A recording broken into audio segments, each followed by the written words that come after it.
นี่ทุกคนมานำน้องอยู่ให้ก็คือบริพรน้องมีแต่ห้วยเบิดไปก็เลยกลับเทิน21 กิโลนี่ทุกคน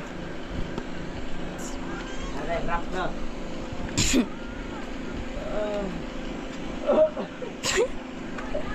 อ๋อเดินเลยเดินยี่ตอนนั้นโอ้โหหนักขนาดเลยทุกคน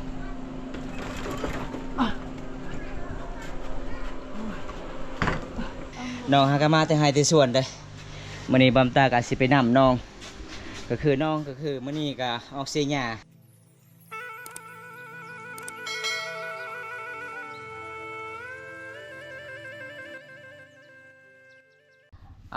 ทักทายสบายดีทุกคนสบายดีพี่น้องเฮาในประเทศและต่างประเทศที่เขามาติดตามรับชมมื้อนี้บอมตากะมีข่าวดีๆพี่น้องมีผู้ใหญ่ใจดีจากประเทศไทยบอมตาไปสะพานบุญให้แล้วก็สวยน้องสาวานเป็นลูกคำผาบ่มีพ่อแม่อันนี้เป็นเครื่องบอมตากะไปฮับในเมืองนอกทุกคนแต่บอมตากะบ่ฮู้จักมีหยังแน่เขาเจ้าก็มาพักในจุดนี้ทุกคนหรือว่าสบู่หรือว่าปิงนัวบอมตาก็ยังบ่ฮู้ทุกคนจังได้กับบอมตากะสิไปเปิดในเฮือนน้องทุกคนอันนี้คือบอมตากะสิยืมรถเขาเจ้าอีกเด้แต่เราบอมตาไปบ่ได้พี่น้องเพราะว่าช่วงนี้ก็เดินทางมันก็สิยากแน่แล้วก็น้ำมันก็มันเปลืองทุกคนเลยการไปมาก็ตกประมาณแสนปลายพี่น้องน้ำมันไปกลับทุกคนบอมตาก็จุดยานพี่น้องน้ำมันช่วงนี้ก็ราคามันก็แพงแน่ก็เลยบอมตาก็สิยืมรถเขาเจ้าไปรถนี้ก็คือมันก็เดินทางง่ายๆแน่พี่น้องรถเจ้าพี่น้องจะได้บอมตาก็สิเดินทางทุกคนพาทุกคนไปน้ำกันเลยพี่น้องไปทำบุญน้ำกันพี่น้องทุกคน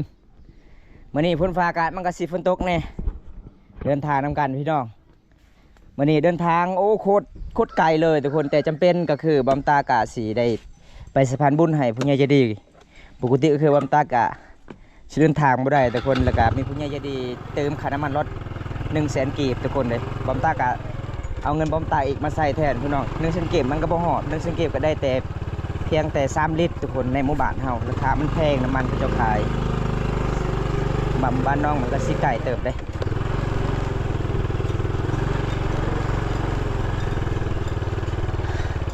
ตอนนี้บอมตาก็จะออกจากหมู่บ้านทุกคนระยะการเดินทางก็ประมาณ28 กิโลทุกคน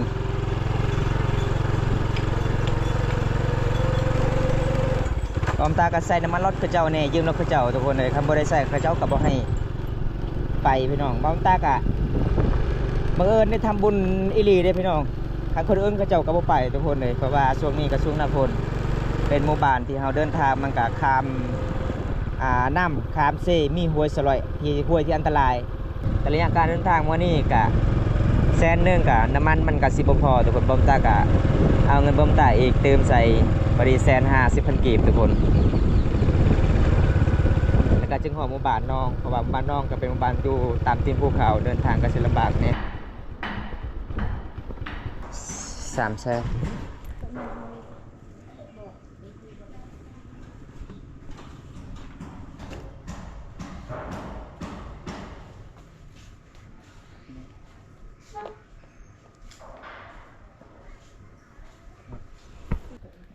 ตัดเลยขับแจ๊หลังจากบอมตากามาทอนเงินเดียวบอมตากาสีอ่องเดินทางก่อนทุกคนโอ้เดินทางมานี่ประมาณ28 กิโลเลยทุกคน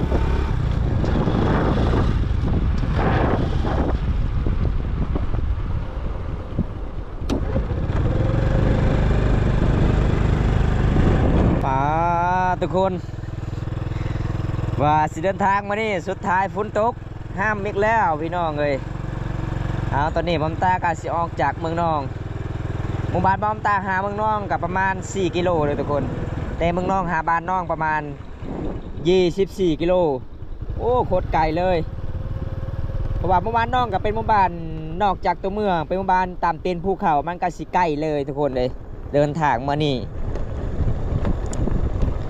จังได้กะสู้ๆเพื่อ FC และกะเพื่อทุกๆกำลังใจที่ได้รับชมคลิปบอมตากะภูมิใจแล้วพี่น้องมีผู้ใหญ่ใจดีได้รับชมคลิปตลอดเลยว้าวทุกคนเลยโคตรลายเลยนี่แหละพี่น้องการเดินทาง FC บางคนบอกเข้าใจว่าเดินทางก็คือ เขาสร้างคอนเทนต์เอาภาพนั่นภาพนี้มาตัดต่อมาโมแมนทุกคนเป็นเรื่องจริงเลยพี่น้องการเดินทางทุกคนเดินทางหมู่บ้านนอกจากตัวเมืองก็คือแบบนี้แหละพี่น้องประมาณยามแรงๆเพื่อสิฮอดนี่ทุกคนเลยเดินทางไกลเลยสาวบ้านคันมาพี่แล้วคือมาถ่ายรูปก่อนแล้วก็ก่อนสิไปเลย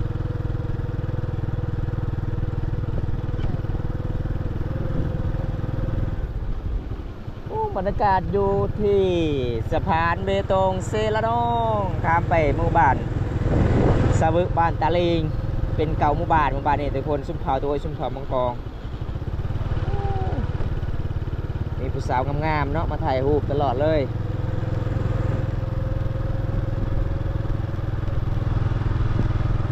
บางจุดกับพ้นกระตุกบางจุดพ้นกับบริตุกเลยทุกคน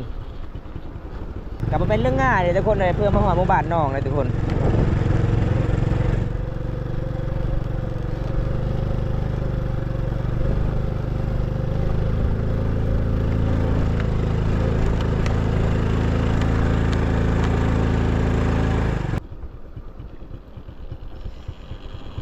ตอนนี้กะสิหอดดินแดนของหมู่บ้านน้องเลยทุกคนสิลองคอยนี่กะขึ้นไปอีกประมาณ15 กิโลกับชิมฮอดหมู่บ้านน้องฝนตกฟ่อยๆเลยมาเขตนี้พี่น้องอากาศเย็นเลยคันฝนตกแห้งก็คือฝนตกหนักก็คือบอมตากาสีข้ามห้วยสลอยบ่ได้คนเดียวเลยทุกคนแต่เมื่อนี้ก็คือมีน้ำลงแล้วรู้บ่บอมตาไปสะพานบุญตอนนั้นก็อู้น้ำโคตรลายเลยทุกคนหามหลดอีก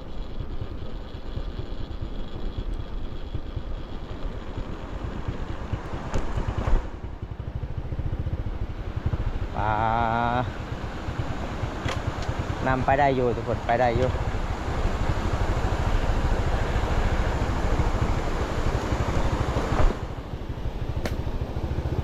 ว้าวใครจะนำลงถ้าบอมตามมาจะน้อยฝนตกนักก็ไปบ่ได้อีกพี่น้องเลยถามบ่ได้อีกห้วยนี่ก็นำใบก็นำใหญ่กับใบบัดเดียวทุกคนเวลามันใหญ่มันใบบัดเดียวเลยมันมาบัดเดียวเลยน้ำน้อยแบบนี้ไปได้อยู่ความตากาจะรีบจะรอดแล้วพี่น้องเลย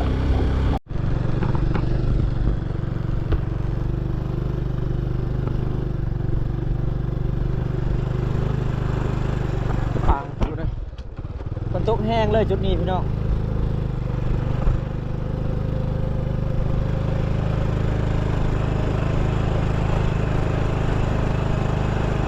ว้าว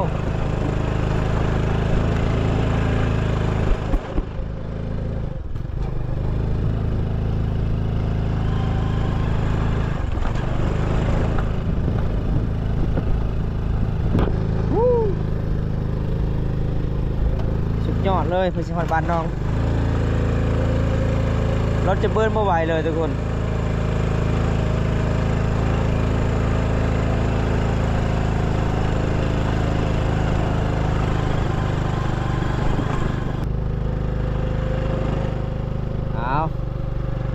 ตอนนี้ก็มาฮอดหมู่บ้านสะบึกเลยเด้อทุกคน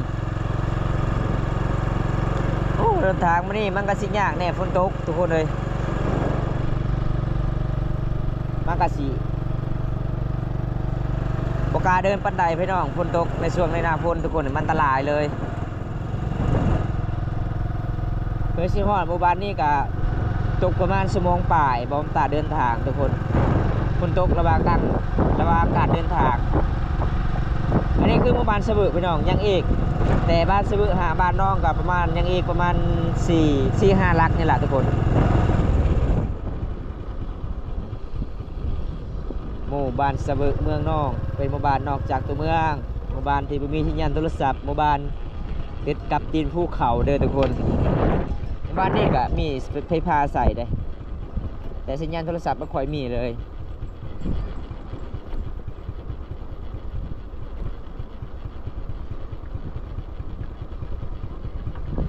เดี๋ยวมันตากสิเวไปบ้านตะลิงก่อนทุกคนอันนี้คือเส้นทางเข้าบ้านตะลิงเพื่อสิฮอดหมู่บ้านน้องไม่ได้ตีนภูเขาเลย แดนทางใดกับภูเขาล้วนๆเขตนี้ทุกคนอีกประมาณ5 ลักกะสิได้ฮอดหมู่บ้านน้องแล้ว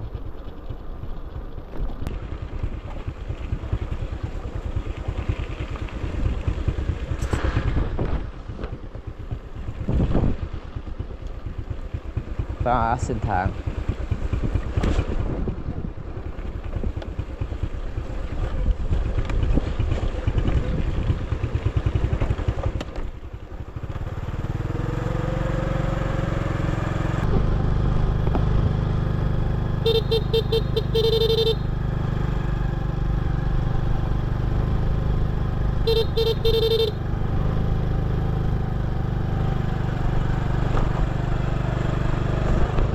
บ้านเชียงใหม่บ้านน้องไม่ได้ภูเขาเลยทุกคนเลย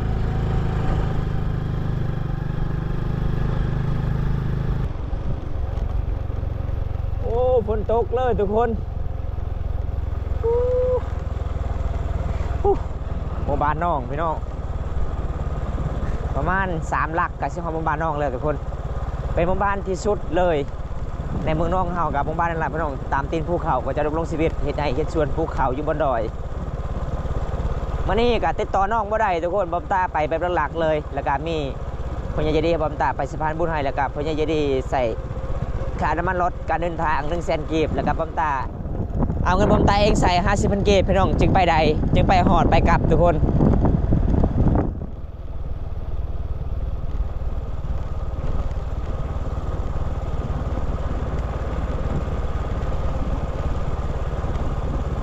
เมื่อวานนี่ก็คือฝนตกแห้งเลยเมื่อวานนี้ทุกคนโคลนมันหลายเลย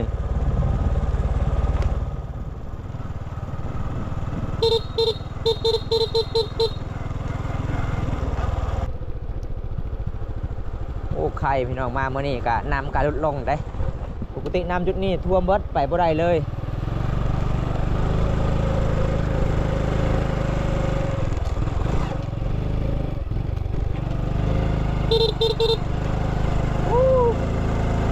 สุดยอดเลย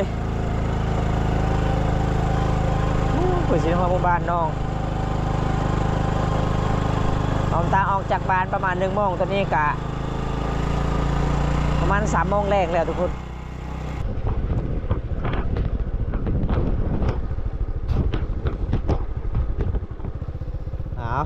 อมตากันดีใจสุดเลยทุกคนเปิดสินค้าหมู่บ้านน้องอันนี้คือเราเข่าเด้บอมตากันสิเข่าทั้งนี้ก่อนโอ้รถมันพังเลยทุกคนเบรกติดเลย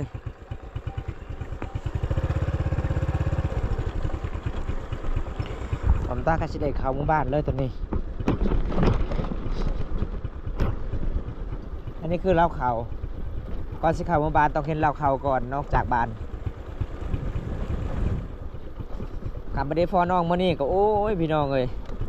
น่าสีไปบ่ไหวคือกันแล้วพี่น้องเลยเดินทางโคตรไกลเลยแล้วก็ในหน้าพลมันสิลำบาก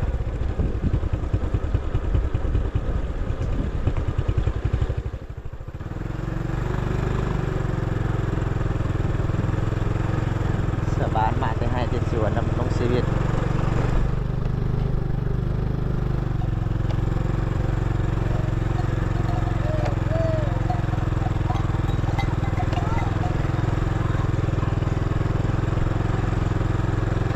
ตกไฟฟอยเลยมาหอดหมู่บ้านน้องส่วนลายกะสาวบ้านเขาเจ้ากับบ่คอยอยู่บ้านคนช่วงนี้กับไผๆกะให้เวียกเฮ็ดงานเวียกไผเวียกมันทำให้ทำสวนทุกคนเลยทำไร่ทำสวน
เอาบอมตากะสิมาหอดบ้านน้องแล้วทุกคนโอ้เสียงเงียบบ่มีไผเลยอยู่เฮือนอยู่ศาลเอาทุกคนมื้อนี้กะมาหอดเฮือนของน้องเลยเด้อทุกคนเลยบรรยากาศเดินทางมื้อนี้บอมตาเดินทางออกจากเมื่อบ้านก็คือ1 โมงตอนนี้ก็เวลา3 โมงแล้วพี่น้องเพราะว่าในเฮือนข้างนอกกะสิเงียบน่าสิบ่มีคนเลยอยู่บ้านทุกคนเดี๋ยวบอมตากะสิอนุญาตขึ้นศาลน้องกองไปเบิ่งอยู่เฮือนอยู่ศาลน้องกองทุกคนในเครื่องพวกนี้ก็ดีผังน้ำตาจังได๋ก็ไปนํกันพี่น้องเงียบเลยบ่มีไผเลยอยู่เฮือนอยู่ศาล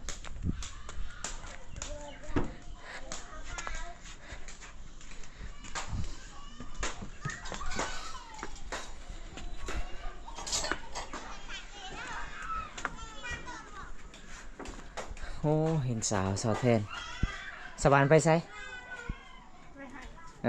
สลับอีกบ่เปลี่ยนกันอีกเนาะจักโมงเรามานะ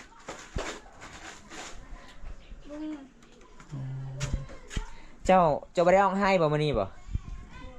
โอ้ทุกคนก็คือมื้อนั้นก็บ่ได้เห็นสาวแทนเด้เพิ่นร้องไห้มื้อนี้คือสวัสดีร้องไห้หน้าเจ้าให้อยู่หน้านี่บ่อ๋อเอาตอนนี้ก็คือเวลา3 โมงพร้อมตักสิรอถ่าก่อนทุกคนเลยฮะถ่ายอีก1 ชั่วโมง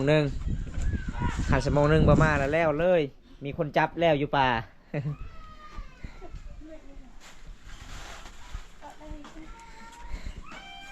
ยังหากระไพบ่เบิ้งข่อยมีบ่กระไพข่อยนะโอ้เดินทางมื้อนี้ลำบากเลยสาวพายเอ้ยเพื่อไปหาเดินทางหมู่บ้านเจ้ากับโคตรลำบาก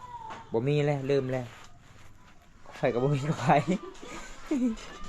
มาในเมืองอยู่แต่บ่ได้ซื้อกระไพมาปกติติดโตตลอดน้ำตาลืมอยู่ในกาแฟที่บนตากเคยไปติด11สินึ่งข้าวตอนแรกบ่ใส่สวรรค์ว่าบ่มีข้าวกินวัดแล้วแม่นบ่น้องเมื่อนั้นน้องสาวานอยู่เฮือนน้องว่าอดข้าวอดน้ำบ่มีข้าวกินเบิดแล้วเพิ่นว่าสาวานก็จนเปิดให้บอมตาเบิ่งติดข้าวว่าคันอ้ายสิกินข้าวบ่มีข้าวเด้ออ้ายเพิ่นว่าข้าวเบิดแล้วมันก็จะเอาไปให้แล้ว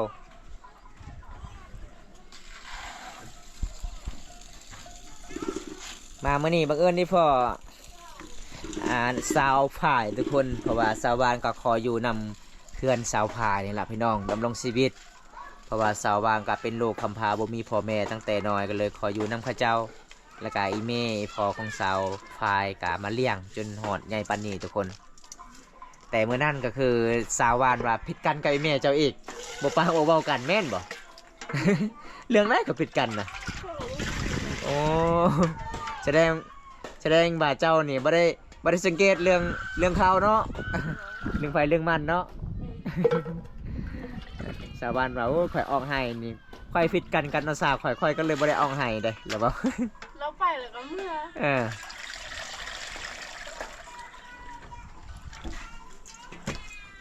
แล้วบ่เสียหญ้าให้นะมันทันได้แล้ว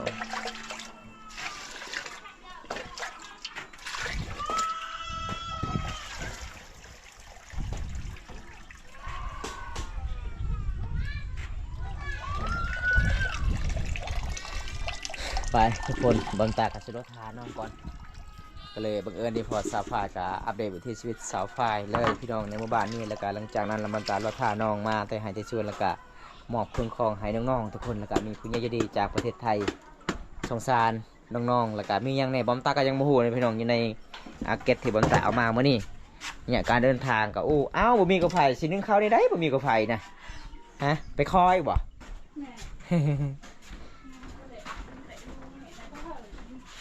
เอาทุกคนหลังจากที่บอมตากะเดินทางเมื่อนี้กะรอท่าน้องก็ตกประมาณ4 โมงป่าทุกคนน้องยังไม่ทันได้มาแต่ให้ไปเสียหญ้าทุกคนเลยบอมตากะที่พอแต่สาวพระเมื่อนี้บอมตากะสิไปนำน้องอยู่ให้กะสิได้พอน้องหรือบ่ทุกคนบรรยากาศยามแรงๆอยู่ที่บ้านตะลิงเมืองนองแขวงสวรรณเขตเป็นชนเผ่ามังกรหมู่บ้านที่บ่มีสัญญาณโทรศัพท์ก็คืออยู่ข้างๆก็จะเป็นเตียงภูเขาเพราะว่าที่บุมีโทรศัพท์แบบนี้แหละทุกคนหมู่บ้านเขาเจ้าเห็นบ่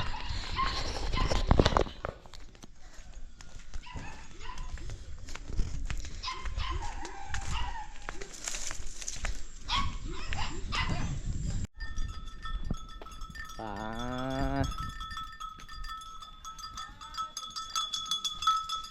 หอดเวลา4 โมงปลายแล้วทุกคนพระเจ้ากะ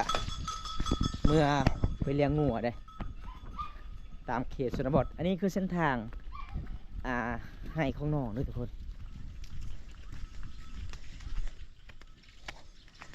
ใครซื้อหอดเดินแปดยังไม่ทันแล้วดำนาจะเลยจูกไง จูจะไม่ กลมแบะไม่เพิ่มวันตะดังเพิ่นมาบริเวณชาวบ้านซ้ำเดี๋ยวผมตักสิเลาะไปพูนก่อนทุกคนพี่น้องเลยไก่สิฮอดเดือน8กันยังบ่ทันดำหน้าเห็นบ่ปีนี้คือเป็นปีแห้งแล้งฝนตกกะประมาณ 2-3 มื้อนี่แหละพี่น้องเลยปกติกับบ่ได้เลยน้ำในนานี่พี่น้อง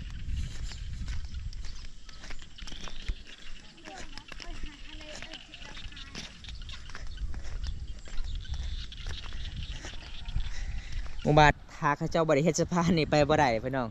ให้คงสว่านได้เอาไปทำกันพี่น้องโคตรเสี่ยวเลยถ้าเฮาอองเข้านี่ไปตามสะพานนี่มันกระสีบหยานแล้วทุกคนมันนี่บัมตาก็จัดให้เต็มที่เลยพี่น้องมีผู้ใหญ่ใจดีพาเครื่องมานำเบาบัมตาแล้วก็บัมตาไปสะพานบุญให้เดินทางเกือบ2 ชั่วโมงป่ายเพื่อมาหอหมู่บ้านน้องรอท่าน้องก็คือชั่วโมงป่ายแล้วพี่น้องบัมตาหอหมู่บ้านนี่ก็ประมาณ3 โมงแรงแล้วก็บัมตาออกจากบ้านก็ประมาณ1 โมงเลยตอนนี้บัมตาก็สิไปนำน้องก่อนทุกคนแล้วก็มื้อนี้ก็ขอบคุณหลายผู้ใหญ่ใจดีจากประเทศไทยที่ให้บัมตาไปสะพานบุญให้แล้วก็ค่าน้ำมันรถ100,000 กีบทุกคนแล้วก็บัมตาก็สิเอาเงินบัมตาเอง50,000 กีบเติมใส่รถเขาเจ้าพี่น้องเพราะว่า100,000 กีบกับการไปกลับกับบ่สิบ่ฮอดบ้านทุกคน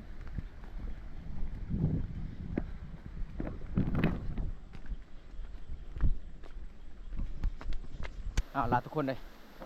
ไปหาน้องกับบริเจอสามทุกคนบอมตากะสีได้ลงทางแล้วพี่น้องไปห้าก็คือบอมตายย่างก็เกือบประมาณหลักป่ายเลยทุกคนเพราะว่าไปทางใดก็มีแต่เห็นแต่ห้วยตลอดเลยบอมตาก็จะได้รอทาน้องอยู่เพื่อนต่อเบิ่งเส้นทางไปหาน้องกับไม่เรื่องง่ายทุกคนบอมตาโดนแล้วบ่ได้ไปให้น้องก็เลยบอมตาก็ลุกๆลืมๆเลยทางพุ่นเขาเจ้ากำลังสิขุดนะหมู่บ้านน้องทางพุ่นทุกคน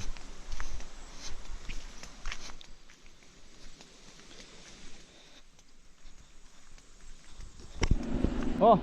มีผู้บ่าวไปนำเนาะ มาหากะมาทุกคนเลย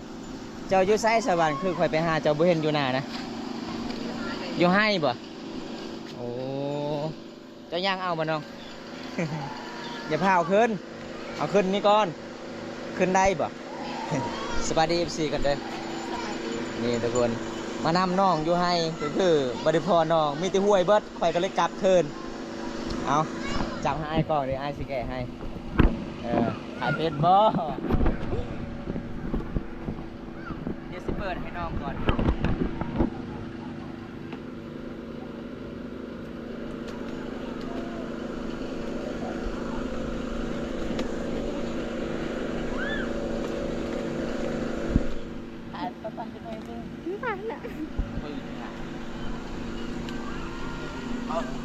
ไปเป็นเพื่อนก่อนทุกคนมียังในบอมตากับบูหูด้วยพี่น้อง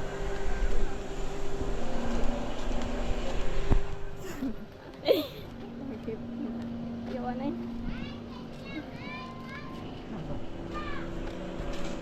ไม่โกรธเลยแทมเละเลย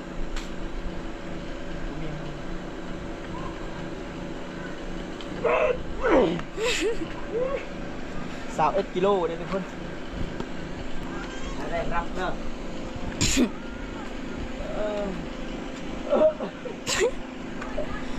เดินเลยเดิน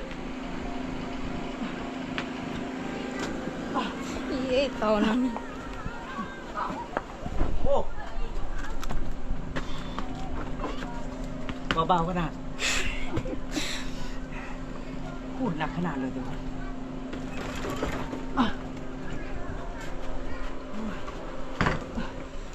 โอ้เสื้อคอยขึ้นแดงเลยเด้อชาวบ้าน หยอกน้องก่อนทุกคนน้องหากนมาแต่ให้แต่ส่วนเด้มื้อนี้บำตาก็สิไปนำน้องก็คือน้องก็คือมื้อนี้ก็ออกเสียหญ้า